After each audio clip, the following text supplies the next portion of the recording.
Chapter 7 એસી પ્રવાહ એમાં પહેલી મેથડ છે એલસીઆર પરિપથ. ઇન્ડક્ટર, કેપેસિટર અને અવરોધ જોડીને બનતો પરિપથ, આને લગતા પ્રશ્નો છે. આજે આ વિડીયોમાં આપણે ક્વેશ્ચન 15 પ્રશ્ન આપ્યો છે એલસીઆર એસી શ્રેણી પરિપથ માટે વાસ્તવિક પાવર અને પાવર ફેક્ટરનું સૂત્ર લખો અને તેના વિવિધ કિસ્સાઓ જણાવો. હવે એક ક્લિયર કરી દઉં. એમાં વિવિધ કિસ્સાઓ એટલે કેવા કિસ્સાઓ છે? તો પહેલો કિસ્સો છે માત્ર આર ધરાવતો પરિપથ હોય તો એમાં આ વાસ્તવિક પાવર કેટલો મળે. બીજો કિસ્સો છે માત્ર એલ ધરાવતો પરિપથ. ત્રીજો કિસ્સો માત્ર સી ધરાવતો પરિપથ.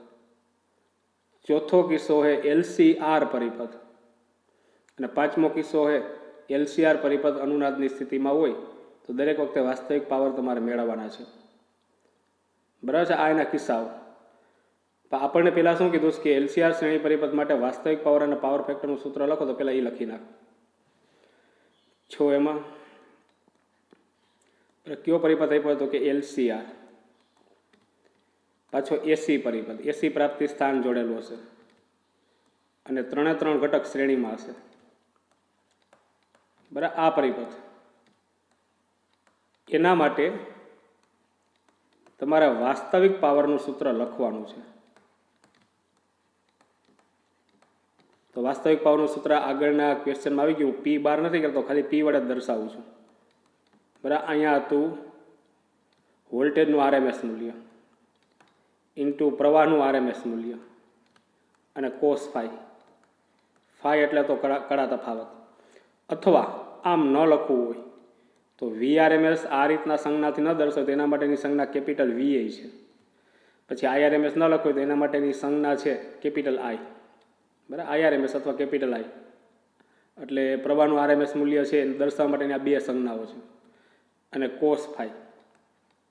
ફાઈ એટલે કડા તફાવત છે. હાલો, બીજું શું લખવાનું કીધું તમને એમાં? તો બીજું તમને કીધું છે એમાં પાવર ફેક્ટરનું સૂત્ર.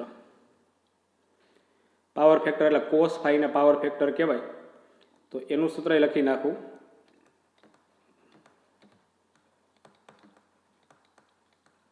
Power factor cos phi. હાલો, સૂત્રનો કરતા બનાવું તો કેટલો આવશે? પીના છેદમાં વી આઈ. એટલે વી અથવા વી ન લખો તો વીઆરએમએસ અને આઈ એટલે આઈઆરએમએસ. અથવા શંકર સમતલ ઉપરથી મારી આગળ કોસ ફાઈનું સૂત્ર છે આરના છેદમાં ઝેડ. બરાબર? ઝેડ લખવું હોય તમારે તો આર. ઝેડ એટલે હતું વર્ગમૂળમાં આર સ્ક્વેર પ્લસ ઓમેગા એકના છેદ omega L minus 1 omega C. બરાબર? એટલે ઓમેગા એલ ન લખવું હોય તો એક્સએલ અને 1 ઓમેગા સી ન લખવું હોય તો એક સી એનો સ્ક્વેર. જો સૂત્ર આ સૂત્ર છે કઈ રીતના આવ્યું? તો આપણે ઝેડ હોય આર પ્લસ જે omega L minus 1 omega C એટલે એક સી.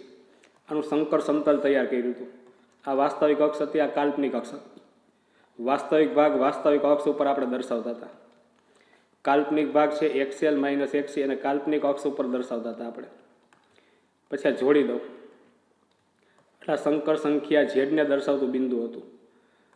આ જોડી દઉં એટલે માન ઓફ ઝેડ મૂલ્ય હતું આનું અને આ કડા તફાવત હતો. આવું શંકર સમતલ થયું. એમાં કોસ ફાઈની કિંમત તમારે જોતી હોય તો પાસેની બાજુ એટલે આર અને છેદમાં કર્ણ એટલે ઝેડ. બરાબર? આ સૂત્ર ટૂંકમાં શંકર સમતલ ઉપરથી આવશે.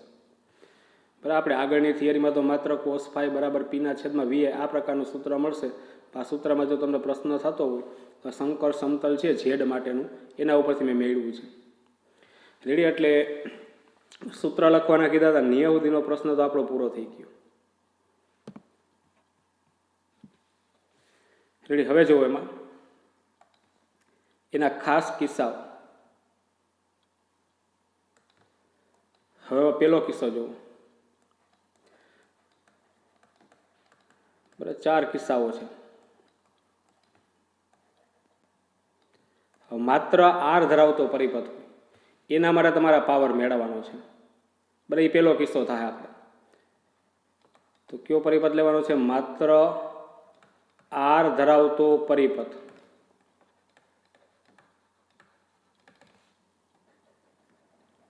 હાલો, આના માટે તમારે વાસ્તવિક પાવર મેળવવાનો છે, એટલે વ્યય થતો પાવર જ છે વાસ્તવિક પાવર. એટલે પર અવરોધ હોય તો જૂલનો નિયમ છે જ I² RT અનુસાર ઉષ્મા ઉર્જા સ્વરૂપે ઉર્જા વ્યય પામતી હોય, અને એકમ સમય ઉર્જા એટલે પાવર કહેવાય, એટલે વ્યય થતો પાવર જ આવશે વાસ્તવિક પાવર. એટલે પણ માત્ર આર ધરાવતો પરિપથ હોય તો એમાં વાસ્તવિક પાવર હોય કેટલો? તો આપણને એટલી ખબર છે કે માત્ર આર ધરાવતો પરિપથ હોય તો પ્રવાહ અને વોલ્ટેજ વચ્ચે કડા તફાવત ફાઈનું મૂલ્ય શૂન્ય હોય, સમાન કળામાં હોય. બી યાદ આવે તો આગળ પ્રશ્ન થઈ જ ગયા છે, બરાબર. માત્ર આર ધરાવતો પરિપથ હોય તો પ્રવાહ અને વોલ્ટેજ વચ્ચે કડા તફાવત 0 હોય. 0 મૂકી દો એટલે cos 0 એટલે 1 થયું, અને કોષનો વિસ્તાર સૌરૃત અંતરાલ -1 થી 1 છે. કોષની ગમે એવડો ખૂણો મૂકો તમે, કોષની નાનામાં નાની કિંમત -1, મોટામાં મોટી કિંમત 1, કાંઈની વચ્ચે નહીં મળે. અહીં તમે 0 મૂકો એટલે cos 0 એટલે 1 થાય છે, એટલે એનો મતલબ કે મોટામાં મોટી કિંમત મળી, બરાબર. તો અહીં 1 આવશે તો P બરાબર VI થાય, અને જે પાવર મળશે મહત્તમ પાવર આવશે, કારણ કે cos પાઈનું મોટામાં મોટું મૂલ્ય અહીં આવ્યું છે, પણ એ મહત્તમ પાવર, એટલે એનો મતલબ એમ કે પાવર VI મહત્તમ હોય આવો પરિપથ હોય તો જો આવું લખીએ કે માત્ર આર ધરાવતા પરિપથમાં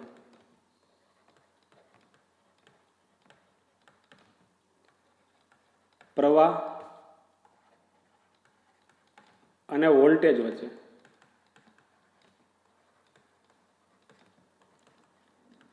કડા તફાવત ફાઈ બરાબર 0 હોવાથી કોસ ફાઈનું મૂલ્ય કેટલું થાય? બરાબર, 0 મૂકી દો, cos 0 ની કિંમત 1 થાય.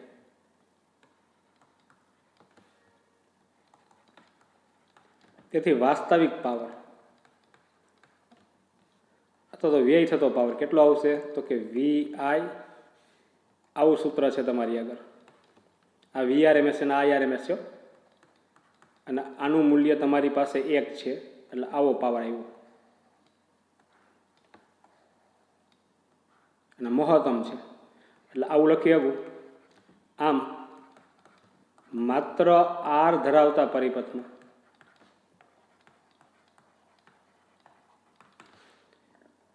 પાવર વ્યય છે કેવો હશે? તો કે મહત્તમ હોય. રેડિયા પહેલો કિસ્સો. હવે બીજો કિસ્સો, જે માત્ર આર ધરાવતો પરિપથ છે એ રીતના માત્ર એલ અને માત્ર સી. પણ માત્ર એલ ધરાવતો પરિપથ અને માત્ર સી ધરાવતો પરિપથ એક જ કિસ્સામાં લઈશ, કારણ કે બેયમાં પ્રવાહ અને વોલ્ટેજ વચ્ચે કડા તફાવત છે π/2 હોય. માત્ર એલ ધરાવતો પરિપથ હતો તો પ્રવાહ કડામાં વોલ્ટેજ કરતાં π/2 જેટલો પાછળ હતો, અને માત્ર સી ધરાવતો પરિપથ હોય તો પ્રવાહ છે વોલ્ટેજ કરતાં કડામાં π/2 જેટલો આગળ હતો, એટલે કડા તફાવત તો π/2 જ રહેશે, બરાબર. તો બેય માટે એક બીજો કિસ્સો. જો બીજો કિસ્સો જોઈએ,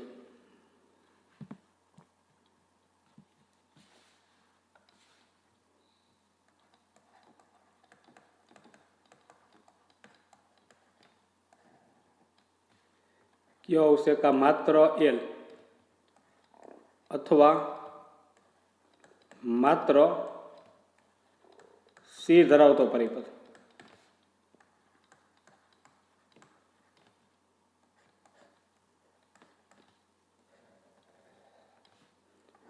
હાલો, આની અંદર એ વાસ્તવિક પાવર મેળવો એટલે વ્યય થતો પાવર જ છે. તો આમાં પાવર વ્યય થાય જ નહીં. જો શા માટે? કારણ કે આમાં કડા તફાવત ફાઈની કિંમત π/2 હોય, અને તમે π/2 મૂકી દેશો ને એટલે cos π/2 ની કિંમત 0 થશે, એટલે પાવર 0 થશે, પાવર વ્યય શૂન્ય હોય આ કિસ્સામાં. તો આવું લખી શકું કે માત્ર એલ અથવા માત્ર સી ધરાવતા પરિપથમાં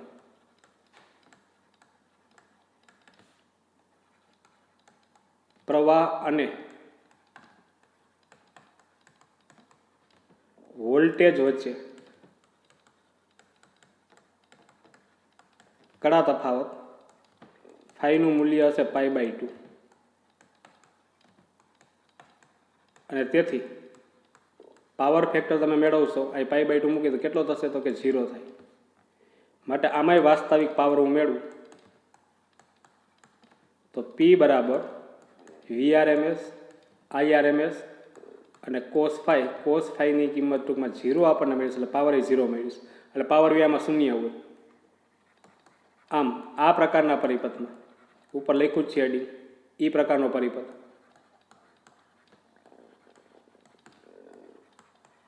પાવર વ્યય શૂન્ય હોય છે. માટે આવા પરિપથમાં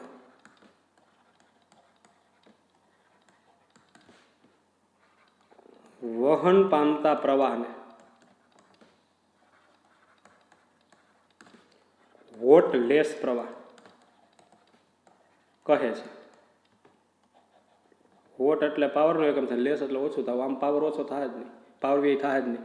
માટે આ પ્રકારના પરિપથમાં જે પ્રવાહનું વહન થતું હોય ને એવા પ્રવાહને વોટલેસ પ્રવાહ નામ આપવાનું. હાલો બીજો કિસ્સો પૂરો થયો. તો 3 પરિપથ એવા માત્ર આર, માત્ર એલ, માત્ર સી. હવે એલસીઆર પરિપથ હોય તો શું થશે એ જોવો. ત્રીજો કિસ્સો.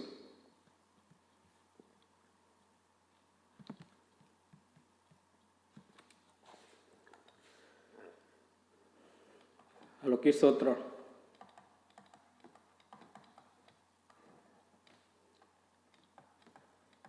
એલસીઆર પરિપથ શ્રેણીમાં જોડાયું બધા,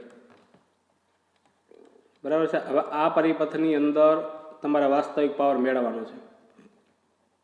એલસીઆર પરિપથે આગળ આવી ગયો છે. એમાં પ્રવાહ અને વોલ્ટેજ જે કડા તફાવત ફાઈ હતો, બરાબર. વોલ્ટેજનું સૂત્ર V બરાબર VM sin ઓમેગા ટી હતું અને પ્રવાહનું સૂત્ર I બરાબર IM sin omega t plus phi, એટલે કડા તફાવત ફાઈ હતો. તો ફાઈની જગ્યા ઉપર ફાઈ જાય તો આટલો જ પાવર મળશે, બરાબર. તો આવું લખી શકું કે એલસીઆર શ્રેણી પરિપથ માટે પ્રવાહ અને બીજું વોલ્ટેજ વચ્ચે કડા તફાવત ફાઈ હોય છે અને માટે વાસ્તવિક પાવર કેટલું થશે? P બરાબર V એમ નામ જ, I એટલે કે IRMS એમ નામ જ અને cos ફાઈ એમ નામ જ. નીચે લખી નખાય આ સૂત્ર અનુસાર આમાં પાવર વ્યય થાય છે. આ ત્રીજો કિસ્સો. હવે ચોથો કિસ્સો છે અનુનાદ માટેનો. હવે ચોથો કિસ્સો જોઈ લઈ. હવે 4 કિસ્સાઓ છે. હવેનો જે કિસ્સો આવે છે છેલ્લો કિસ્સો, એમાં વાસ્તવિક પાવર જ મેળવવાનો છે.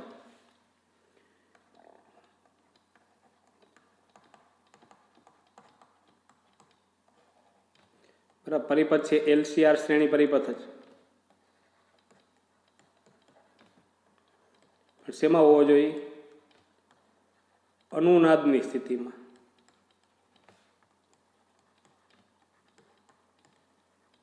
તો અનુનાદ વક્ર આપણી પાસે આવી ગયેલો છે, બરાબર છે. એનો ઉપયોગ કરવો જોશે, જેમાં ક્યુ ફેક્ટર ને એવી બધી માહિતી હતી. રેડી. અનુનાદની સ્થિતિ હોય ને તો આવું એક આવ્યું હતું, ઓમેગા એલ માઇનસ એ 1 ઓમેગા સી બરાબર 0 હોય. આ ખાસ મૂલ્ય હતું, યાદ હોય તો. અનુનાદની સ્થિતિમાં ઓમેગા એલ એટલે એક્સએલ થાય, આ માઇનસ કેટલું થાય? એક્સી થાય, બરાબર. અનુનાદ વક્ર ઉપરથી એક વસ્તુ મને આનો ઉપયોગ મારે કરવો છે અત્યારે. એટલે ક્યુ ફેક્ટરનો પ્રશ્ન મેં તમને આગળ કરાવેલો જ છે. અનુનાદ વક્ર આખો આગળ મેં તમને કરાવેલો છે, બરાબર છે. એની કન્ડિશનનો ઉપયોગ કરું છું, બરાબર. એમાં ઓમેગા અનુનાદની સ્થિતિ હોય ત્યારે ઓમેગા એલ માઇનસ 1 ઓમેગા સીની કિંમત 0 હોય. તો જુઓ, અનુનાદની સ્થિતિમાં આ કિંમત 0 હોય, એક્સએલ માઇનસ એક્સીની કિંમત 0 હોય, તો અહીં 0 મૂકી દઉં તો આર સ્ક્વેરનું વર્ગમૂળ એટલે આર મળશે. આરના છેદમાં આર એટલે 1, તો પાવર ફેક્ટર 1 થશે. અહીં 1 મૂકી દઉં એટલે એનો મતલબ એમ કે આ પાવર વ્યય હશે, વાસ્તવિક પાવર હશે, મહત્તમ થાય, બરાબર. તો આમાં મને વાસ્તવિક પાવર જ મેળવવાનો છે, પણ અનુનાદની સ્થિતિની કન્ડિશનનો ઉપયોગ કરું છું અહીંયા. હવે એલસીઆર શ્રેણી પરિપથ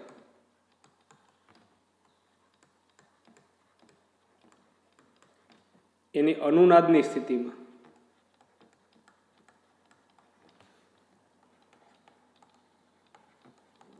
શું જોવા મળ્યું હતું આપણને?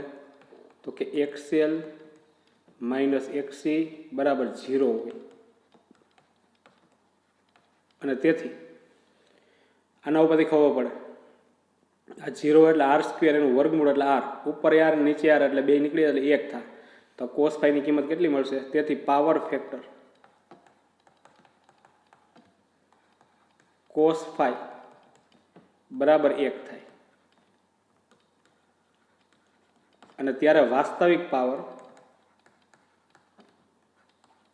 પી બરાબર VRMS, IRMS અને કોસ ફાઈ.